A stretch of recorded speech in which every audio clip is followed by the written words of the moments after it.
আসসালামু আলাইকুম সবাইকে। সবাই কেমন আছেন? আমি আলহামদুলিল্লাহ অনেক ভালো আছি। আমি আজকে আপনাদের সামনে দুটো রান্না দেখাবো যেগুলো আমাদের দৈনন্দিন জীবনেই হয়ে থাকে। কিন্তু খুব সাধারণ রান্নাকে কীভাবে একটি অসাধারণ রেসিপিতে রূপান্তরিত করা যায় সেটাই আপনাদেরকে দেখাবো এবং সহজ এবং সাবলীল সেটা অবশ্যই হবে। অনেকেই আছেন যারা ভাজা মাছ ছাড়া খেতে পারেন না, মানে ভাজা মাছ রান্না করা ছাড়া খেতেই পারেন না। তারা অবশ্যই আমার আজকের রেসিপিটি দেখবেন এবং একবার হলেও করে খাবেন, দেখবেন অনেক মজা লাগবে। তো আমি কিন্তু সবসময় মাছ ভেজে রান্না করি না, মানে বেশিরভাগ ক্ষেত্রে আমি মাছ ভেজে কখনোই রান্না করি না। আমার কেন যেন মনে হয় মাছের যে অথেন্টিক যে টেস্টটা সেটা আসলে আসে না।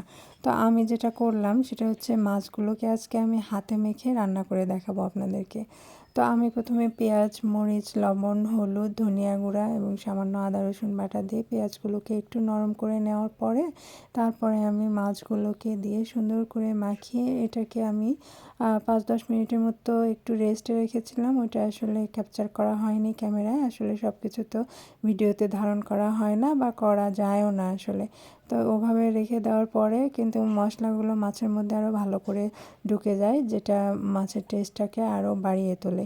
তো এটা করার পরে তারপর আমি একবারেই ঝোলের পানিটা দিয়ে তারপরে চুলায় চাপিয়ে দিয়েছি।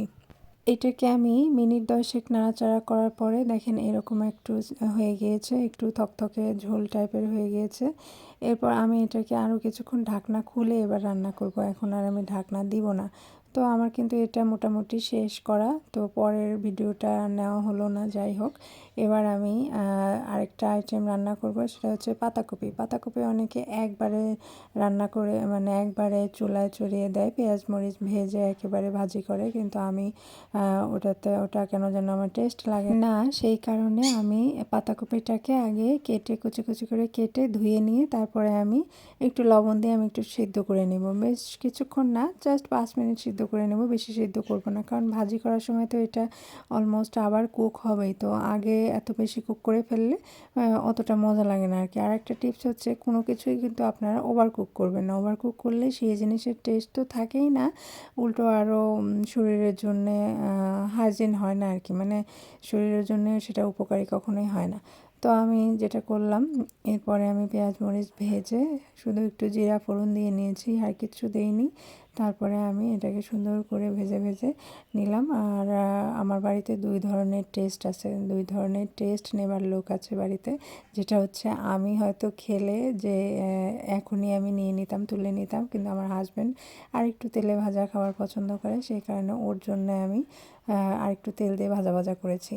তো সাথে আমার ছিল আজকে লাউ পাতা ভর্তা আর আলু ভর্তাও সাথে ছিল। এই দুটো আমি প্রিপেয়ার করেছি, এটার ভিডিও আপনাদেরকে দেওয়া আছে, আপনারা দেখে নেবেন। তো এতক্ষণ ধরে ভিডিও দেখার জন্য আপনাদের অনেক অনেক ধন্যবাদ।